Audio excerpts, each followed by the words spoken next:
La semana que ya ha terminado ha sido apocalíptica para el pueblo de Cuba. Comenzó con apagones totales en la isla por más de 3 días. El domingo pasado, el huracán Oscar la arremetió contra las provincias orientales y en La Habana surgieron de nuevo en todas las calles los toques de cazuelas protestando por la situación de la isla. Hoy vamos a conocer detalles de lo que está pasando en Cuba con el doctor Orlando Gutiérrez Boronat, coordinador de la Asamblea de la Resistencia y presidente del Directorio Democrático. Bienvenido, doctor. Vamos primero a la crisis energética, la peor en décadas. Y los cubanos ya están acostumbrados a los alumbrones. Le llaman alumbrones porque hay más tiempo de apagón que tiempo de luz. Pero el régimen ni siquiera ha dado una solución parcial. Hay que entender lo siguiente. Cuba hasta el 59 era el país latinoamericano que estaba al frente de la región en producción y distribución de electricidad. Entonces, ¿qué pasó con esa industria? Lo que pasó fue, en primer lugar, el pillaje de la industria. Llegaron los rusos, se llevaron la tecnología americana, trajeron lo que después Fidel Castro admitió era chatarra, le cobraron en oro a los cubanos por eso, y ahí empezó la descomposición de la red eléctrica cubana. En segundo lugar, como es una sociedad cerrada, jamás va a crecer la industria eléctrica o la infraestructura a nivel de lo que le hace falta a la población. Entonces el crecimiento nunca ha estado al tanto. Entonces entra lo otro notorio del comunismo, la corrupción, la negligencia. Los rusos le dieron un crédito de 1.200 millones para reparar la industria eléctrica. ¿Y a dónde fue el dinero ese? ¿Dónde es que está? Los miles de millones de euros que le ha dado la Unión Europea a ese régimen, ¿dónde están cuando el pueblo de Cuba no tiene ni electricidad ni tiene comida? Entonces esa combinación de falta de transparencia, de represión, de negligencia, de corrupción, ha resultado en este desastre. Y no solamente la industria eléctrica, son todos los renglones que son clave para la vida del pueblo cubano. Bueno, pero lo que pasa es que, tú lo mencionaste, los rusos específicamente le dieron un crédito, dinero, 2.000 y pico de millones de dólares para restaurar el sistema electroenergético nacional. Y eso desapareció. Desapareció. Y además, Tomás, hablando de eso mismo, tuvieron una cumbre de las 77 economías ascendientes del mundo, más China, en La Habana. Estaba Indonesia, estaba Turquía, estaba Kuwait, Emiratos Árabes, todos países fuertes, la India, que generan electricidad y distribuyen electricidad, que tienen petróleo. Ni uno solo se ha metido a arreglar el problema ese. Ni uno solo de esos supuestos 77 países solidarios. ¿Por qué? Porque saben que el gran obstáculo es que ese sistema, ese modelo y la corrupción que lo acompaña es una cosa que no se puede salvar, no se puede trabajar con eso, es perder el dinero, es tirarlo en un hueco. Bueno, cuando estaba en los apagones, en medio de los apagones, que a las 10 de la noche un día, pues Díaz-Canel dijo, se restauró 56% en La Habana, el 90% va a estar restablecido, pero el resto del país 16%. Una de las cosas dijeron es que se robaron el combustible de una de las plantas en Matanzas. ¿Cómo se pueden robar el combustible de una planta? Yo te voy a decir cómo se lo pueden robar, porque la corrupción está al más alto nivel. La corrupción ahí empieza arriba y va hacia abajo. Y esa familia Castro y unos 4 generales corruptos que se benefician del dolor del pueblo de Cuba se están haciendo ricos con esta escasez. Por eso ese régimen no se le puede dar ayuda, porque la ayuda nunca llega al pueblo de Cuba y lo que hace es permanecer el régimen en el poder. ¿Y qué pasa con el petróleo de México, Brasil, Venezuela, Rusia? Esa es la gran pregunta, porque todos estos grandes productores de petróleo que estuvieron en Cuba para esta cumbre, con que el régimen se vanaglorió de su gran éxito diplomático, ¿por qué no le regalan petróleo? Venezuela también, como tiene el comunismo metido, la corrupción está por el piso. Rusia está en una guerra. Brasil se comporta como un país capitalista y vende al mejor postor. Pero el resto de las economías que son exportadoras de petróleo, ¿por qué no se meten a ayudar al régimen?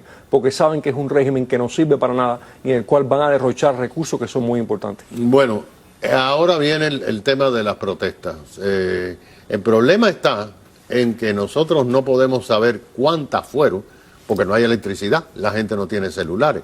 Pero los reportes que hay son enormes, estas protestas de mujeres y niños. Mira, hay que ver una cosa, y tenemos que estar conscientes de eso.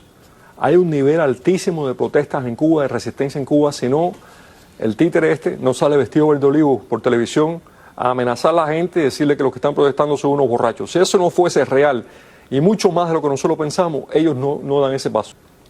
No se ha quitado el uniforme de verde olivo planchadito que tiene, porque ellos están en guerra contra el pueblo de Cuba. Ese es su gran enemigo, un pueblo que no ha dejado de luchar. Está en las calles, está haciendo muchas otras cosas y hay que estar consciente de eso y respaldarlo en cada momento que podamos. Pero el problema está que Cuba está paralizada, porque todavía están las clases suspendidas, los trabajadores esenciales no han regresado. Estamos hablando de un país que no camina. A Cuba lo que le cayó fue un parásito que se nutre de las energías de Cuba para destruir a Cuba, para llevarla al nivel más bajo. Hay que entender dónde estaba Cuba y dónde esta gente han llevado a Cuba, en la crisis en la cual está Cuba por esta gente. Un país que exportaba alimentos, ahora tiene que importar todo lo que come. Un país que tenía electricidad para todo el mundo, ahora tiene que, se queda sin electricidad, no tiene de dónde sacarla. Un país que tenía un transporte excelente, sobre todo en La Habana, ahora no tiene transporte. Esta gente son una maldición lo que le ha caído a Cuba. Ahora hay un tumbe nuevo. El tumbe es que le quieren vender paneles solares. Le dijeron a la gente, la opción que tienen ustedes es compren los paneles solares. Les cuestan 5,000 pesos. ¿Quién tiene 5,000 pesos en Cuba? Los exiliados, Eso es lo que va a pasar. Los que desde aquí le pagan los víveres toda la semana a las familias y los alimentos que un cubano en Cuba no puede encontrar, se lo llevan a la casa cuando un familiar en el exterior se lo compra. Entonces el régimen no solamente es un parásito de los cubanos en la isla, sino que también es un parásito de los cubanos fuera del país, que son los que generan recursos, porque los cubanos han triunfado donde quiera que han ido, salvo en Cuba. ¿Por qué no en Cuba? Porque hay un régimen antinatural, anticubano, parasítico, que impide que Cuba esté donde debe estar. Sí, pero siguen construyendo hoteles. Siguen construyendo hoteles porque algún negocio turbio hay ahí. Esos hoteles llenos de habitaciones vacías, ¿para quién son? ¿Dónde va ese dinero? ¿Quién estaba metiendo dinero en Cuba para ese tipo de cosas? Sabemos que ha caído el turismo brasilero, ha caído el turismo ruso. ¿Quién consume esas habitaciones? Yo creo que hay otro manejo ahí de recursos. Bueno, hay una propuesta que está haciendo el directorio y la asamblea sobre el tema de una convocatoria que se está haciendo para discutir el comunismo. Bueno, el 2 de diciembre vamos a tener un seminario que se llama No al Comunismo, que tiene que ver con la penetración del comunismo en Miami, en el resto de los Estados Unidos, en el hemisferio occidental, con una serie de expertos sobre el tema que van a dar datos puntuales, van a dar datos objetivos, van a dar explicación de cómo funciona la quinta columna comunista fuera del país, fuera de Cuba, que es la que mantiene ese régimen en el poder, a pesar de todos los percances y de todas las incompetencias de ese régimen. Este seminario es muy importante por la información que vamos a dar, para los que estén luchando, para los que quieran de verdad hacer algo por la libertad y contra el comunismo, para que se informen mejor, pero también porque estamos buscando recursos para la lucha que la Asamblea de Resistencia está llevando a cabo internacionalmente y dentro de Cuba. El costo son $50, que incluye el desayuno con un elenco espectacular de... ¿Quiénes van a ser los ponentes? Mira, tenemos Trevor Luden, que es posiblemente el principal experto de Estados Unidos en las organizaciones comunistas dentro de Estados Unidos. Tenemos Hele Fragela, directora de ADN Cuba, que ha hecho un trabajo formidable sobre las estructuras de apoyo al comunismo en Cuba y en Estados Unidos. Tenemos Luis Domínguez, de la Fundación por los Derechos Humanos en Cuba, que es un experto en la gente del régimen que está viniendo para acá, para Estados Unidos. Tenemos el doctor Rafael Marrero, experto sobre cómo China comunista está financiando todo este aparato en el hemisferio. Tenemos, y muchos más, tenemos un elenco espectacular de oradores, así que usted se va a informar, se va a nutrir de información práctica y objetiva y también va a contribuir a esta lucha que estamos dando por la libertad de Cuba donde quiera que podamos. Pero hay gente que nos pinta a nosotros como locos porque decimos que el comunismo viene. Bueno, yo creo que la historia ha demostrado que el exilio tenía razón en todos los avisos que dio sobre el comunismo. Si no hubiera escuchado Venezuela, si no hubiera escuchado Nicaragua, cuando vemos lo que está pasando con la educación en este país, cuando vemos lo que está pasando con la sociedad en los países libres, cuando vemos el renacer de estas ideas de izquierda totalitarias que socavan al ser humano, el exilio ha sido Casandra. El exilio ha dicho lo que iba a venir y muy poca gente ha escuchado. Bueno, vamos a repetir el lugar y la fecha. 2 de noviembre, en el Club Big Five, 600 Southwest 92 Avenida.